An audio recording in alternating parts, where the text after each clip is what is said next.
Hey everyone, thanks so much for joining us today. Are we live on everything? Awesome. Thanks for joining us this Monday for one of our, I think to me, this is a favorite topic of mine, but it can be very confusing and it can be very in-depth. So we're going to try to sum it up and not go too much down a rabbit hole, basically. So thank you again, Lisa, Dr. Ryan. Today, we're going to talk about bloating, digestion, anxiety, and fat loss. So have you heard that your gut is your second brain? I think a lot of us have heard that term. Maybe we don't really know what it means. And what if we told you that you could actually lose weight by healing your gut, right? Could be as simple as that. Sometimes this is like just the missing factor in our weight loss journey can be our gut. But our gut is not just about weight loss. It's about so much more. And that's what we're going to get into today. So first of all, I want to make sure you have subscribed to our channel. That way you don't miss any of these that we do. And it also helps you. You can go back and watch all the other ones that we've previously done. And we love your comments. So please comment, comment throughout this, because we'll kind of, as we're going through each topic of the gut, we can answer questions along the way, but then always at the end, we will answer questions as long as it pertains to what we're talking about today. Yeah. Right? Yeah, absolutely. Love the engagement. Yes, the engagement is huge. So, and if you're new to joining us, welcome. We love newcomers and we love repeats. Repeats, that means you like listening to us and you've learned something from us. And the feedback really has been great. I'm told very often that what we bring to the table is very educational. And again, we try to not get too scientific and too in-depth about something because that's not necessary. It's necessary just to understand and let us make the point so you guys can have a take-home message and something to act on. And before we start, if you guys hear knocking, sorry. Yeah, sorry about that. We're next to a warehouse and apparently they're doing something and the banging keeps happening. We are in one of our two warehouses here. Yes. And next door neighbors are banging away. Yes.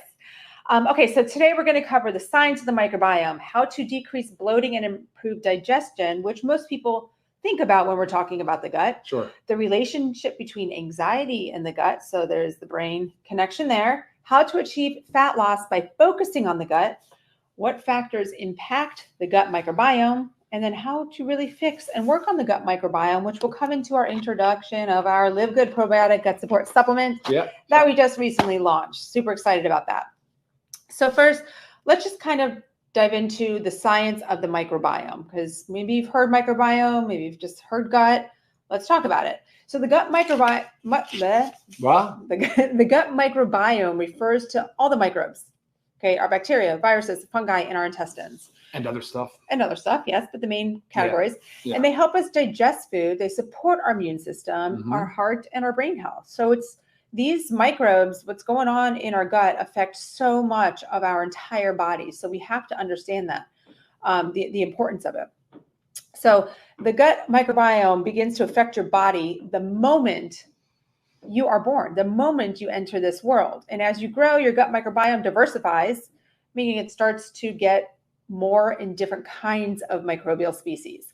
So we talk about when we're born. So we get so much going through the birth canal, and then also being that first, breastfed from the mother. There's so much that goes on into the beginnings of our gut. Yeah, those two things are really important too, right? I'm not to say that cesarean sections are, unnecessary, because they certainly serve a place, right, in the medical world. Sure.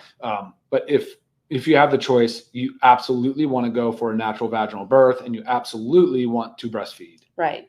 And even if it's not long term, I mean, I understand everybody's to colonize. Things are different, but the very beginning, that beginning colostrum, just those first few weeks are crucial to help the baby form that gut microbiome. Again, it starts that very beginning. Sure does. Okay? So and finally, formulas caught on to some of the things that are happening as far as the microbes that are there and what they're doing and how they're breaking down certain fibers that the human body cannot break down. So it's fascinating science, and it's pretty conclusive. It's not like it's just speculative at this point. Like they're pretty sure, like this is pretty certain that this is the way it goes. Sure.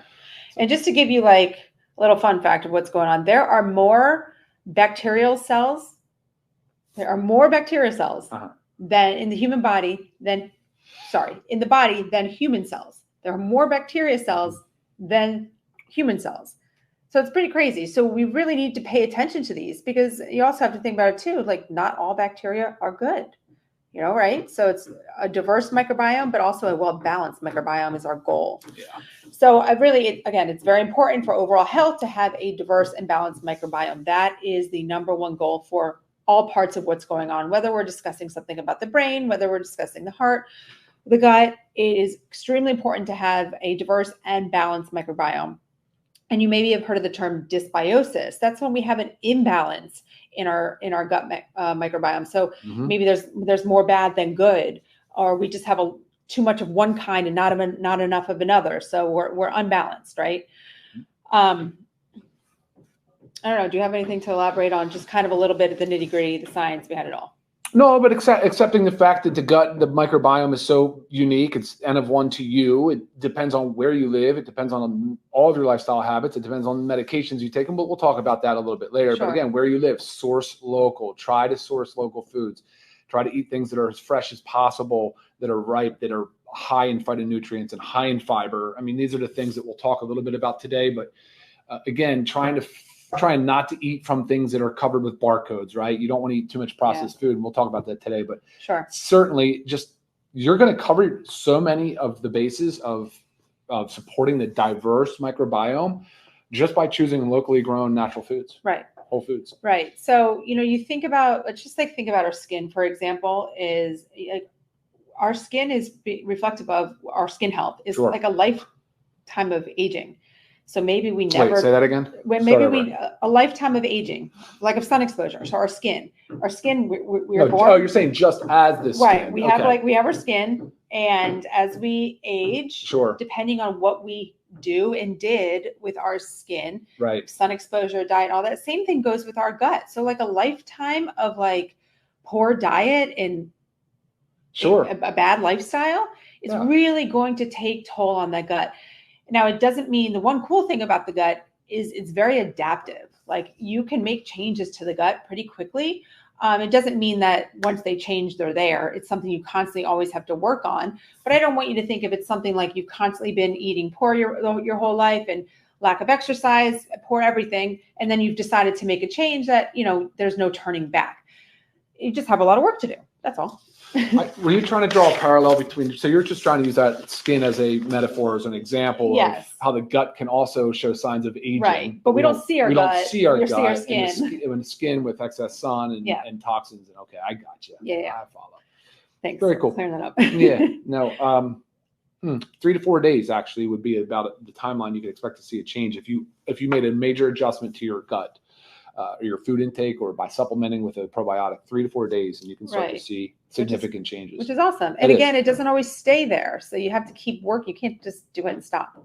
Yeah. You got to take care of it. Okay. So let's talk about how to decrease bloating and improve digestion, because maybe talk about digestion first, but can I talk about that real quick? Yeah. Like if you're going to go for food, right? You're going to eat food. The first thing you do is you smell it. So your olfactory bulbs. We talked about this with essential oils, the impact of what happens, but from a digestive process, it's already started releasing enzymes and preparing the mucosal lining to go to work. So the mouth starts breaking it down with enzymes, and obviously as you digest, it goes into the stomach where it gets tumbled, and pulverized into sort of a sludge.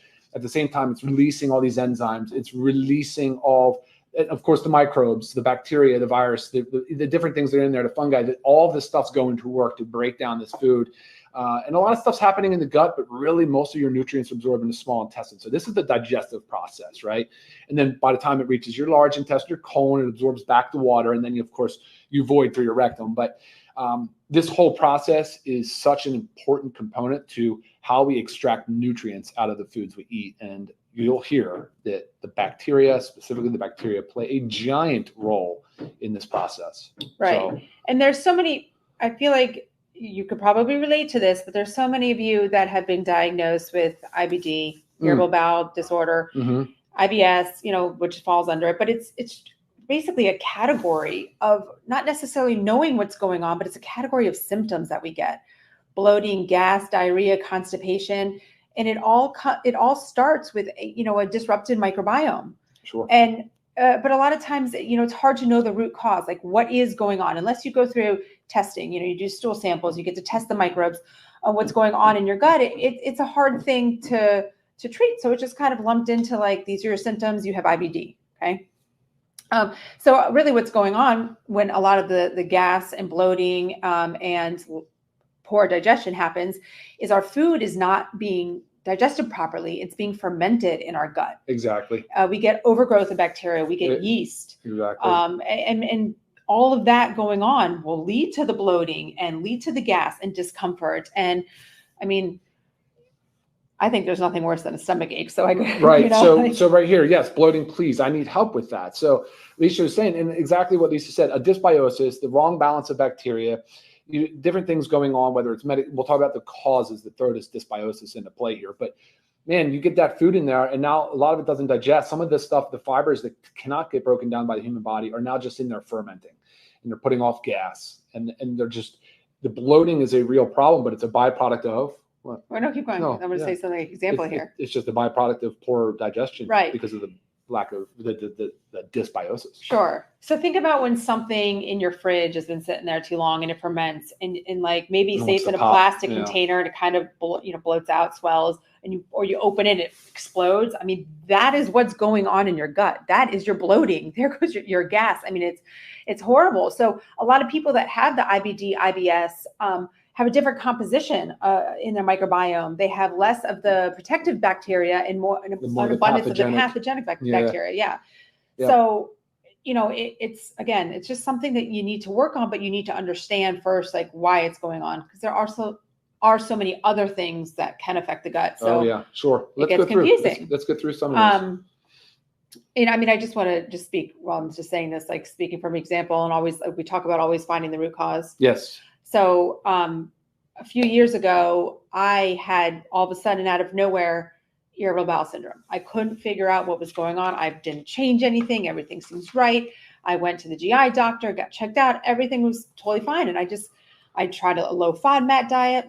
I was doing everything by the books and nothing was working. And then thank God for my functional medical doctor, but she found out I had mold toxicity. We had mold in which is unfortunately very common in Florida because of our high humidity. But we had a leak that we didn't know about. And we also had things going on in our air conditioning. So thankfully I was properly diagnosed and I was able to work on that. But again, you have to find the root cause because everybody has a different reaction to things. But when my toxicity went straight to my gut, it completely disrupted my gut. So so many things can happen. Okay, this is another big one. When I talk about the gut is a second brain, right? There is a relationship between anxiety, depression, and your gut. There's a relationship between mood disorders and your gut. So the gut is a second brain. Now, serotonin is our feel-good hormone. And a lot of times with that, you think, okay, that comes from the brain, right? The central nervous system. But 95% of serotonin is produced in the gut. I know there's many other things and you're going to hit on that, but I mean, that right there just shows you how important it is, because if something bad, negative is going on down here, think of what it's doing up here. And they can have the inverse relationship. Whereas if you already have depression, anxiety symptoms, gut dysbiosis can make it worse.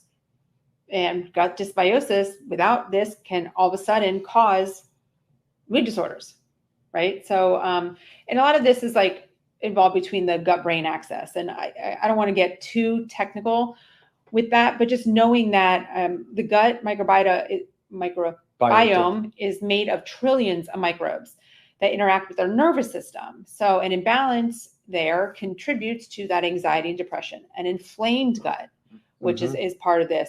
Microbiome releases chemical messengers that travel to the brain. So this is what I'm talking about, right? Gut-brain axis, they affect each other.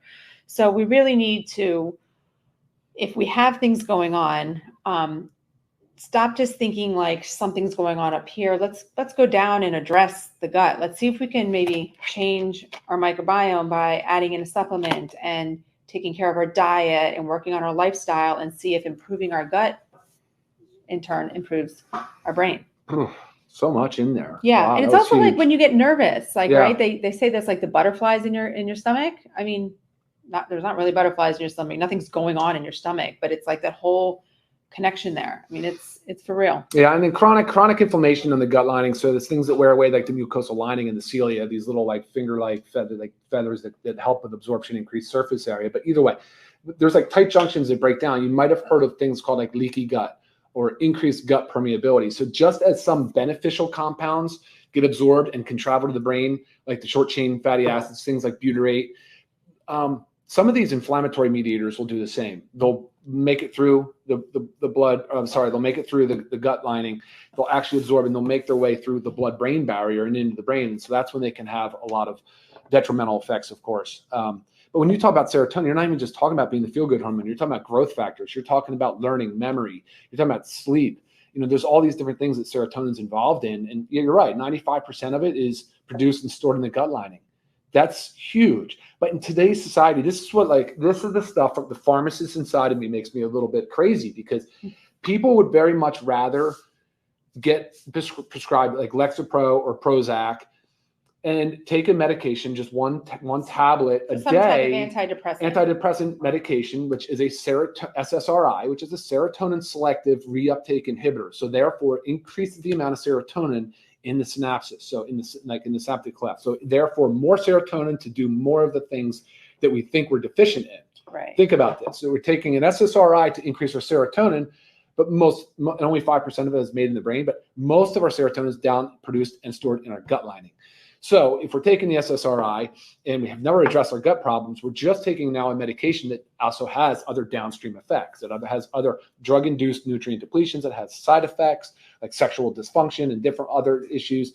And I can always comment with you individually on email if you want to ask me specifically about SSRIs. And it's not just serotonin. You're talking about 30 plus neurotransmitters or so, like things that are made or produced in the gut. So dopamine, right? The feel good. Dopamine's more the reward center.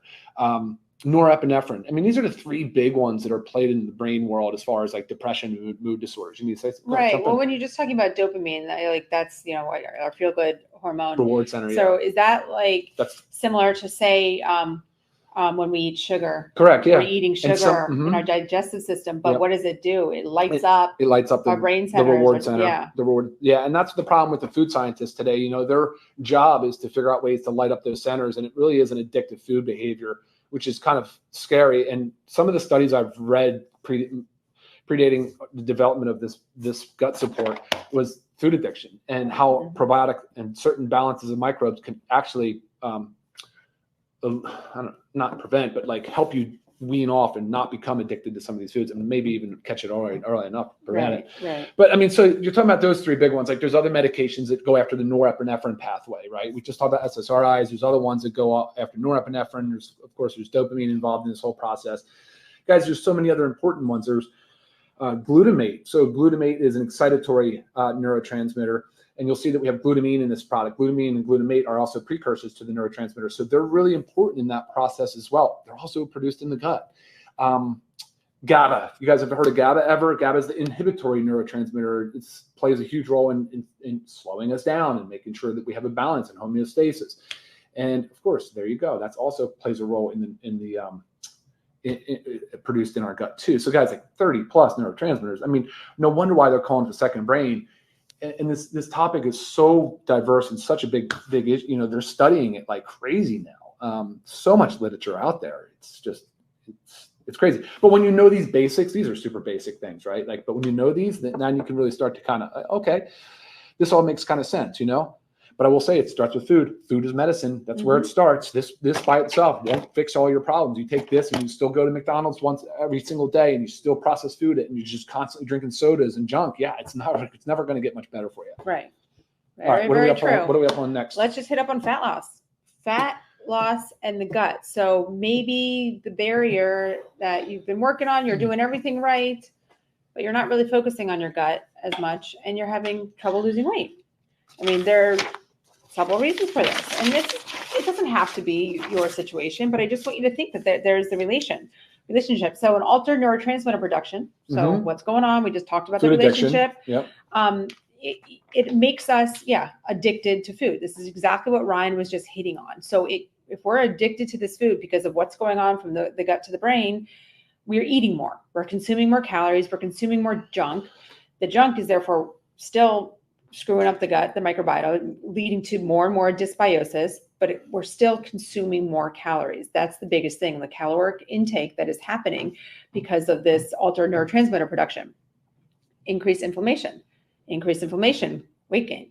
I mean, and that's all over, but I mean, your gut specifically. Enhanced permeability. So people talk about leaky gut, right? It's not really a medical term, but people understand it as leaky gut. And it's, in a nutshell, it's like little junctions in your gut lining that are open. So food particles are getting out into your system. So your body, and they're not supposed to be there clearly. So your body almost like attacks it and has this like response to it. So you end up becoming intolerant to certain foods. So all that can lead to inflammation, bloating, constipation, all those.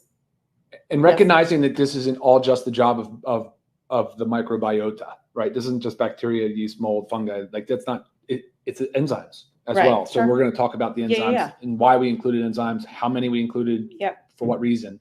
Because like she said, breaking down the bloating and the digestion and the weight gain. I mean, there's many organs involved in that digestive process. I didn't mention earlier when I just talked about when the food goes down, but you've got the bile's being released to emulsify fats. You've got the pancreatic release of enzymes. You have all these different chemicals that are being just blasted down into the gut to help break down these foods. Right. And when you're eating a lot of this processed food and your body's inflamed, it's just not functioning at an optimal level. Sure, 100%. And with the leaky gut, I don't want to go too much into this. I mean, you can ask me more on it. You can Google it. There's information out there. But lipopolysaccharide, LPS, it is a toxin that is actually released in leaky gut. And this causes weight gain. I mean, it is a toxin that is going into our body from our gut. Toxic metabolite. Yeah, it's crazy. So there's a lot of research on LPS and weight gain. So, I mean, in a nutshell, guys, we got to take care of our gut. We really got to. And also, we're going to talk about our probiotic gut support, but also understand that your gut lining is made up of collagen.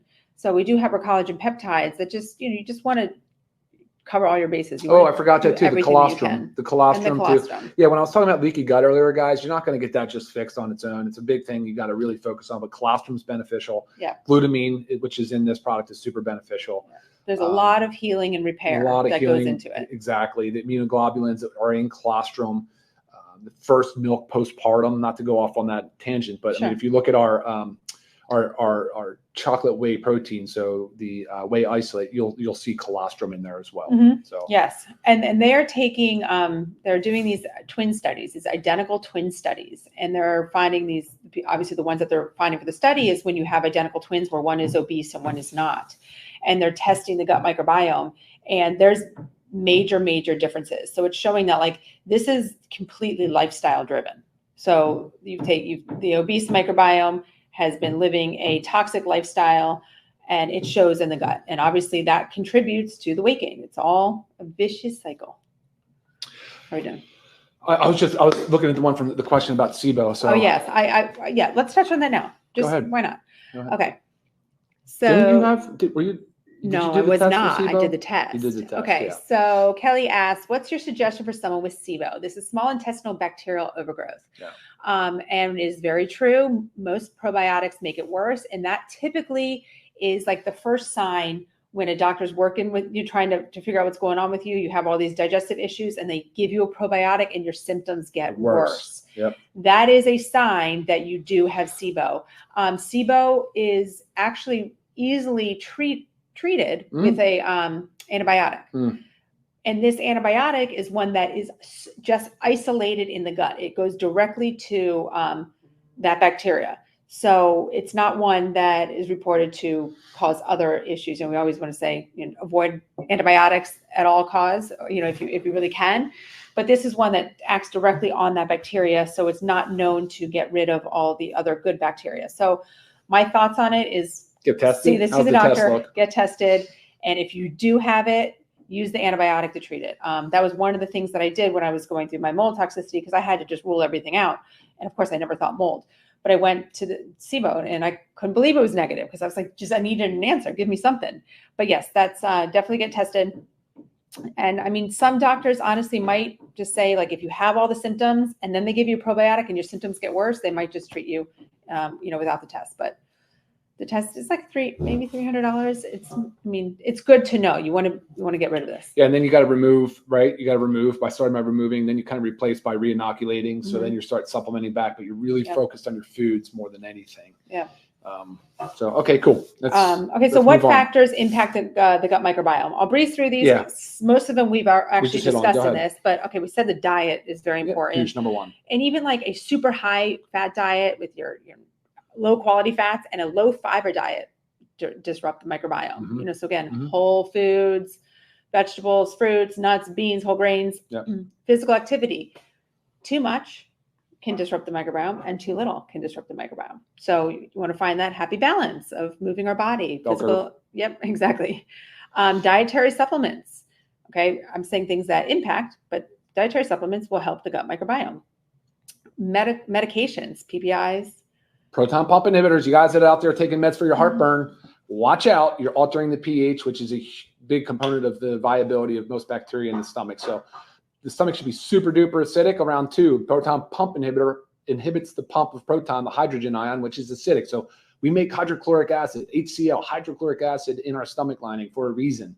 And we're disrupting that with PPIs. Right. And the H2RAs, the histamine 2 receptor antagonists. So those are your famotidine, Pepsid, basically. There's 2 classes. Email me if you have any questions on those. But again, these are all directed on the gut. So you're given these ruining the stomach to help your gut. Hurting bone density. There's so many downstream effects of not being able to absorb nutrients like iron, like calcium, like vitamin C. I mean, there's these different things you're just not going to absorb, and your body is very deficient when you take these for long periods of time. And of course, we said antibiotics. Like we know antibiotics. We know antibiotics do not. Is that yours or mine? Yeah. Like, sorry, our battery just. Yeah, batteries low. Antibiotics. Besides the one I was talking about with SIBO, but when they come in, their job is to get rid of the bacteria, and they're not saying, "Oh, you're a good bacteria, so we're going to leave you there, and we're going to take away that bad bacteria." So therefore, when you're on antibiotics, you have to be super careful. You need to make sure you're really supplementing with a probiotic. So always make sure combo. Okay.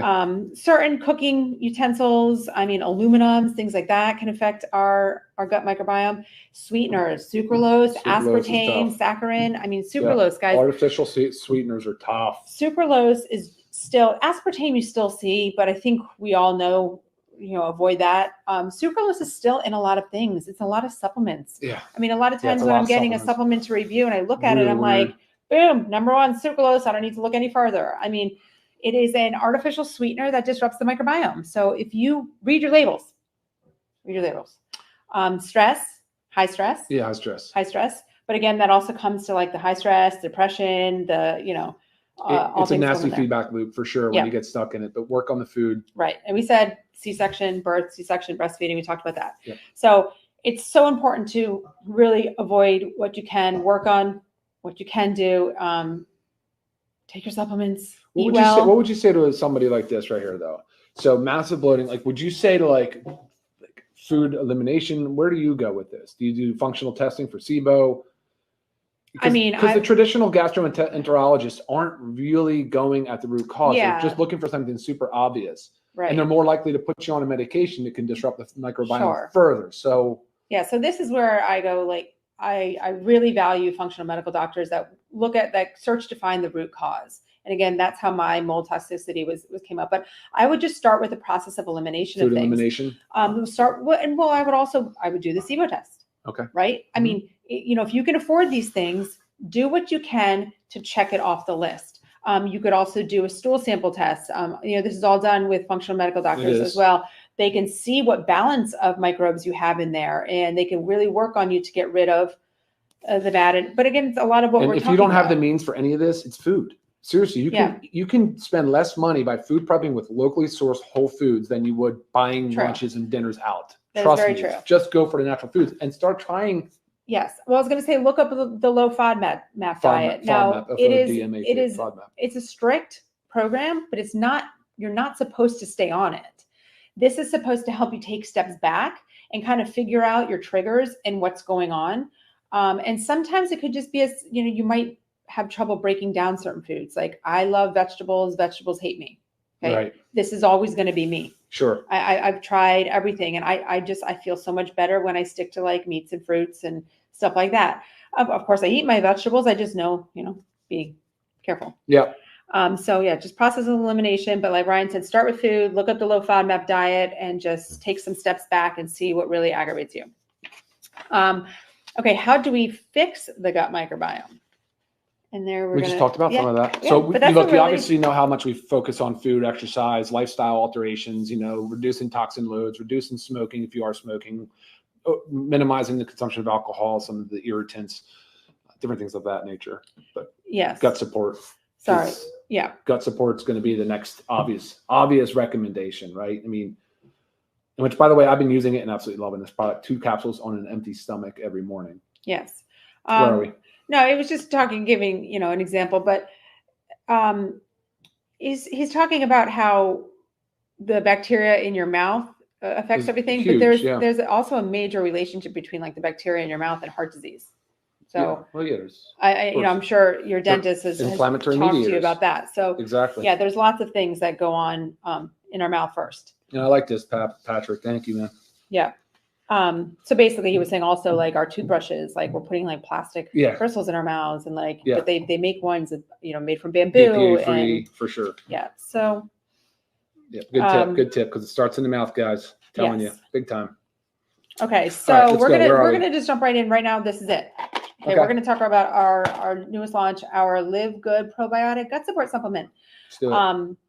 Now supplementation with probiotics, prebiotics, symbiotics, they do such amazing things for our gut, but they also help our hormones, our neurotransmitters. I mean, so many things that we've kind of talked about. So since you are the formulator. Yeah. Yes, ma'am. Should we go? Yeah, let's talk about it. Yeah. So let's just clear up what prebiotic, probiotic, symbiotic, postbiotic really is. So we are talking about prebiotics and probiotics, which is what you would consider symbiotic. So there's a relationship between the two. Prebiotics is typically let's just simplify it by saying it's fiber, but it's the source for which the bacteria will feed on. So it's pre. The probiotic is the actual live bacteria. When you're looking for a supplement and you're considering a supplement, you'll see it basically as, colony forming units, CFUs, will be measured there, active AFU. But here's what you really want to focus on. Are they listing the strain? You want to know what strain is there. That's important stuff. And of course, the weight, the quantity of units is important as well. What you want is a stable platform. We chose not to go with spore forming, but that's fine. We wanted these 10 strains. These were actually cultured just for us, for our batch. But this is the probiotic aspect. And then of course we had the prebiotic, which it's so funny. I can actually sometimes, where did I have the prebiotic? Oh, it's the artichoke coat heart and the blue agave heart. We did them both as USDA certified organic ingredients. But those are your prebiotics. And if you read about them, those are super beneficial in more ways than just being prebiotics. So then they're the probiotics then will feed on that and create the postbiotic, which is really the byproduct of the metabolism of the breaking down of the prebiotic fiber. It's the metabolites. That's what metabolites are. It's the byproducts of metabolism. And so these metabolites are really important, and a lot of them, what people hear about is like butyric acid is a really common one. That's the one that butyrate. So, and that would be considered postbiotic and different things. It's the environment in which after the metabolism is done, it's a beneficial environment for future and stable growth of bacteria and to stay there. So it's a great thing. And then of course, digestive enzymes.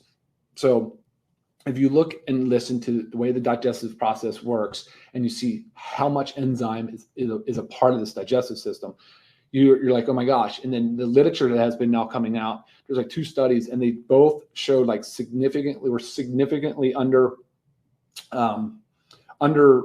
producing enzymes. Right. Because again, most people, guys, we're talking about 70% of the United States population is overweight or obese. Your pancreas is pretty stressed. Pancreas plays a role as an endocrine and an exocrine gland. So it does 2 things. It releases hormones like insulin, but it also does other things like digestive enzymes. And then of course you have other organs that are playing the role. So by supplementing with enzymes has been demonstrated to be very beneficial. Right. They'll break down proteins, they'll break down fats, they'll break down carbohydrates. I was just going to go there. So I'm going to use an example for my mom. My mom does eat a lot of protein. Mm-hmm. She's very healthy in shape. But every time she does blood work with her functional medical doctor, it always shows like her protein low, and other tests are showing that she's not absorbing. She's like eating all this protein, but is just not absorbing it. She has to make sure that she's taking digestive enzymes because it needs to break down. And there's digestive enzymes for each specific category, like Ryan said, proteins, carbohydrates, fats, but she needs to make sure she has her specific ones to break down the protein. Otherwise, you're just like eating this stuff. And like, if it's not fully breaking down, you're not absorbing it. And also that could lead to gas. And there's lactase, you'll see it. You'll see the list of enzymes. And if you have a question on which one breaks down what, happy to answer that for you. You can look it up yourself. But even like the prebiotic, the artichoke, the Jerusalem artichoke heart, that actually helps release more bile. It does stimulate bile release. So beneficial in that regard as well. What else do I always forget the name? Licorice root, marshmallow, slippery elm, and aloe vera. Just there's so many gastric like soothing benefits of these ingredients. So it's gut health. It's gut health. But really, what I want to go back to is the first ingredient listed on there was glutamine. Okay. And you'll see. I just talked about it a few minutes ago, but the benefits of glutamine and the repair of tight junctions to improve the gut lining. Yes. Because that's what it's really important that our gut lining has the integrity. I mean, not only do we talk about our mental health, but like there's somewhere 95% of it's serotonin and all that jazz, but like 70% of our immune system. Right. We didn't even talk about that. We didn't talk about immune health. Yeah. And so you have so much going on there. The moment that you start losing that integrity, I mean, so many other things really start to fall apart. But I would say when you're talking about mood, you're talking about immunity. These are two of the biggest things that the gut plays a role in. Of course, digestion and nutrients, absorption, all those different things. Let me just talk about a couple quick things. They are all in vegetable capsule. These are in vegetable capsules. They're delayed release capsules so that they should last in the gastric environment for a little bit longer. There's benefits to that. The utility of the microbes is improved. They are in a blister pack, so they are packaged individually so that they're not subjected, once you open a container, to the same environmental conditions that you would see like in a jar, which is important. These are shelf stable at room temperature. That's why they do not have to be refrigerated. I still would say go ahead and refrigerate. Of course, that would definitely make sense for any supplement you take. Right. I mean, I'd seriously, if like anything you want to just refrigerate them. But if you're using them as indicated, you're done with this box in 30 days. So individual blister packs, as long as they're not stored out in the sun or in a hot, humid bathroom, you will be fine. It's no big deal. Because that was a question. Refrigeration was a question. Right. Did you say when to take? Two capsules first thing in the morning on an empty stomach. Right. You can increase the dose if you want. You can experiment with it and see how your gut does and how it performs. Also recommend your magnesium at night to kind of set that bowel movement up, because everybody wants to have stable, normal bowels, Right, so, right. And normal really is 1 to 3 times a day. Yeah. Like normal texture, everything. Yeah. Do you know? I can't see. What if you no longer have a gallbladder? Of course, no impact, but you want those enzymes where the gallbladder would have been releasing some of those, just the stuff we were talking about. So you want that bile. If you don't have it, you don't have it. I believe the body adapts by increasing the release of other digestive emulsifying agents. I have to look that up. It's been a minute, but happy to research that for you. Okay. So, I mean, what do they take instead of Prilosec? Well, yeah, let's talk about root cause. Right. Yeah. You got to go back to figuring out what's going on that's causing that. Yeah. And that's where your primary cares really aren't a whole lot of help. I mean, they try to really just tell you that, look, if you want to take your PPI away, your Prilosec away, you should taper that. You don't want to just drop that off like a meat, like cold turkey. So taper off of it. And then you got to go hard on the food, figuring out the food. A lot of it has to do with being overweight. And if you're overweight and you're taking Prilosec and you stop taking it, your lifestyle changes have to be rather significant. I mean, this is a lot of work. I get it. I get that maintaining a good gut environment is tough. I get that lean body mass is tough. So, commit to it though, because it's going to be the difference between you living out, having a healthy lifespan, matching up pretty closely to your lifespan, because that's the key, right? I'd like to be able to call the day, and I think the more we work on maintaining the integrity of our gut with a lean body mass and the different things that we preach about, will help you get there. Right. I just want to say, we were talking about the SIBO test. She did. It was negative. She's asking by putting the probiotics in an enema so they don't access the small intestine. Would they still repopulate the microbiome? I mean, you'll get some. Well, no, it would go in the colon. So an enema would only make it to the colon. It wouldn't even make it up to the small intestine, and therefore definitely would not make it into the gut. So it's not going to work done by enema. that would only colonize the rectum. And honestly, the microbes that are there are different than your balance in your small intestine and stomach. But I would say if you haven't done it yet, try the low FODMAP diet, or if you've done a food intolerance test with the doctor, some insurances do cover it. It's just a good idea to see your aggravators, and it doesn't necessarily mean these are allergens that you need to pull them out for life. It just, something's going on. You probably have leaky gut. There's a lot.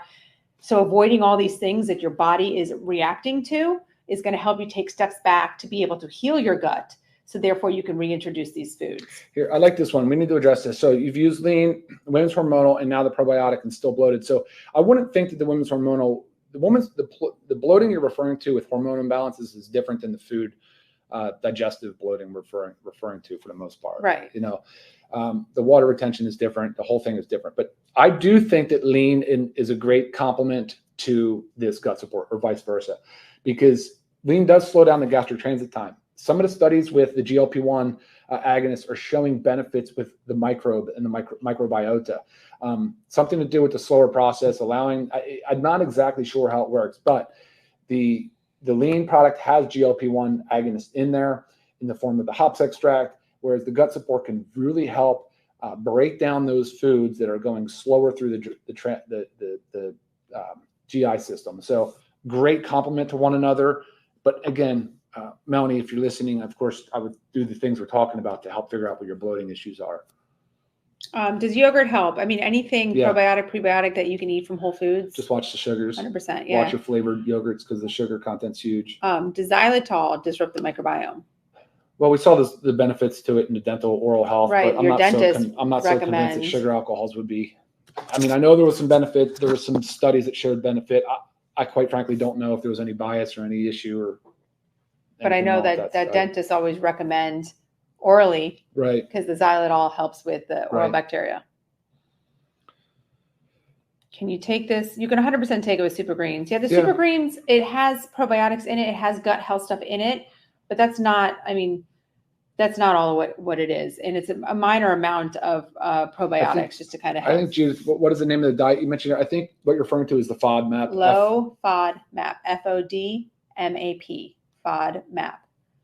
Yeah, there's lots of information on it. Just get, it's about a lot about eliminating certain foods that are known to cause oil gases. Pulling. We talked about possibly bringing something out in oil pulling. Yep. Yes, I have one that I love to do. Okay. Cool, guys. Yeah, so we talked about everything that was in there. Just want to let you guys know, you can find this on our website, livegood.com, but this is, if you're not a member, this is $19.95, which is crazy. This is 30-day supply, 60 capsules in here, 2 a day, $19.95. And if you are a member, $16.95. I mean, again, we make these prices so everybody can take them. So it's not, oh my gosh, I have to spend $45 a month, but I need this gut health stuff. We want you guys to have this, and that's our goal. Hey, just to reiterate, best to take this anytime, truthfully, but it's either on an empty stomach, and if you tolerate it well, keep doing it that way. Take it an hour before a meal. Everybody needs this gut support product. This is not simply for people that are struggling with gut issues. That is not the case at all. Everybody should be taking this gut support product. It is beneficial across the board. But if you are on lean, it complements it really, really well. Right. And if you try the probiotic and you actually say you try it on an empty stomach and it gives you some bloating, digestive issues, try with food or try spacing it out. Maybe one in the morning. I like it before food though, just because you have all these digestive enzymes. It is very important before food. Oh yeah, sure. But if somebody is having trouble tolerating it, this doesn't mean stay this way. But while you're reintroducing things to your gut, sometimes it helps if you've had a little bit in there, or maybe you'd be better off taking it at night before bed after you've had like a whole day. So no, I definitely like empty stomach. I like the morning before I've had breakfast for sure. So, but you just also need to figure out what works for you. Exactly. Cool, guys. All right. Look, everybody, thank you so much. This was a long one, 45 minutes. But again, with gut health, you could go on and on and on and on and on and on. But check out our product. And again, make sure you subscribe to our channel, leave comments, join us every Monday where we do our lives, bring them to you. Great topics. And we love all your feedback. So thanks again. Take care, guys. See you next time. Bye-bye.